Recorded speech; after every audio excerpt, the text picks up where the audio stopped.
आज हम सब भारत माता के उन महान सपूतों के प्रति विनम्र श्रद्धांजलि व्यक्त करने के लिए यहां पर एकत्र हुए हैं। भारत माता के जिन सपूतों ने देश की स्वाधीनता को क्षुण्ण बनाए रखने के लिए, राष्ट्रीय एकता और राष्ट्र की अखंडता के लिए अपने प्राणों की बाजी लगा करके इस देश की स्वाधीनता को क्षुण्ण बनाए रखने के लिए अपना बलिदान दिया था, उन अमर शहीदों के प्रति अपनी श्रद्धांजलि व्यक्त करने के लिए आज हम सब यहां पर उपस्थित हुए हैं। सज्जनों, हम सब जानते हैं कि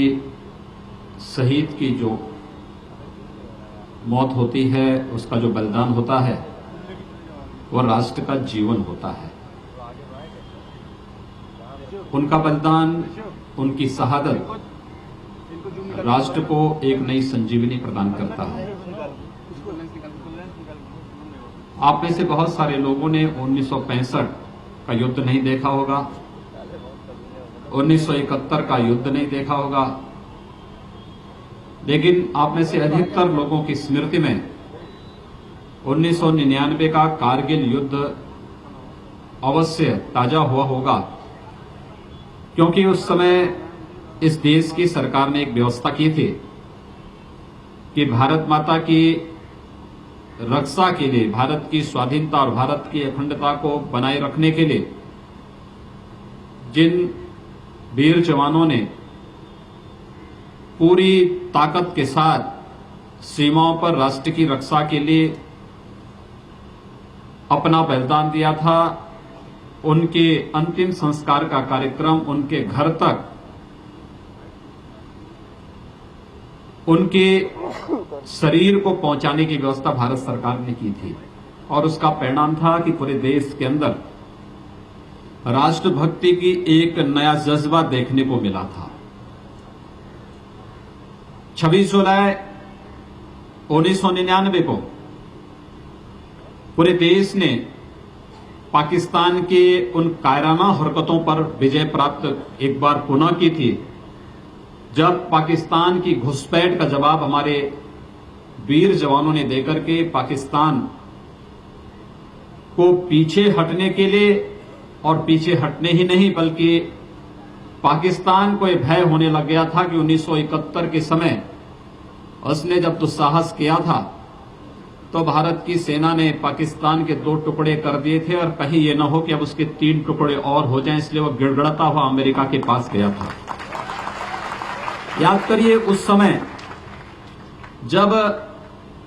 उस समय पाकिस्तान के प्रधानमंत्री अमेरिका गए थे और अमेरिका के राष्ट्रपति ने उस समय के प्रधानमंत्री आदरणीय श्री अटल बिहारी वाजपेयी जी से फोन से बातचीत करके इस मामले को आपसी बातचीत और मध्यस्थता से सुलझाने की जब बात कही थी, तो एक सिरे से आदरणीय प्रधानमंत्री श्री अटल बिहारी वाजपेयी जी ने अमेरिका की बातों को खारिज करते हुए कहा था कि जब तक एक भी दुश्मन भारत की धरती पर रहेगा, तब तक भारत किसी से बातचीत नहीं करेगा और पाकिस्तान को पीछे हटना ही होगा। और अंततः पाकिस्तान ने मोहलत मांगी और वह पीछे भागने को मजबूर हुआ था। भारत का इतिहास शौर्य और पराक्रम का इतिहास है। भारत का इतिहास हमारे जवानों के बलिदान का इतिहास है, और इन्हीं जवानों के हर कालखंड में